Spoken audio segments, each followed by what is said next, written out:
आज जो supreme court का फैसला है उसके हवाले से कुछ कहेंगे कि मुनहरफ अरकान जो हैं वो उनका वोट काउंट नहीं होता?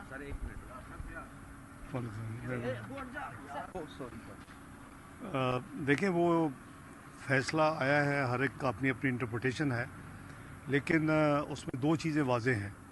एक तो ये है कि चूँकि आइन ये कहता है कि अगर प्रोविंशियल असम्बली में जो वज़ीर आला के लिए जो इलेक्शन होना है उसमें अगर उसको पहले राउंड में मेजॉरिटी ना मिले, जो कि पंजाब के हवाले से करीबन 187 वोट चाहिए, तो फिर दूसरे राउंड में वो ज़रूरत नहीं है। वज़ीर आज़म का और चीफ़ मिनिस्टर का फ़र्क है। वज़ीर आज़म को, जो भी वज़ीर आज़म होंगे, उनको 172 वोट यानी 50% से ज़्यादा वोट लेने पड़ते हैं। अदरवाइज चाहे जितने मर्जी राउंड्स हो जाए, जब तक नहीं होगा तो वो उनका वोट ऑफ कॉन्फिडेंस नहीं गिना जाता।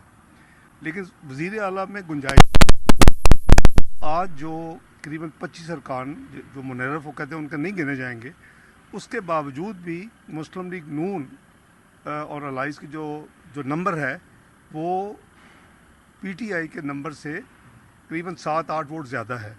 तो इसलिए इसका हमारे जो वज़ीर आला मुंतखब हुए मियाँ हमजा शहबाज शरीफ, उनके इलेक्शन पे कोई फ़र्क नहीं पड़ेगा।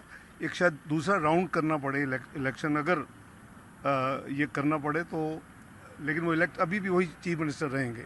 ये फ़र्क है जी। बहुत शुक्रिया, थैंक यू।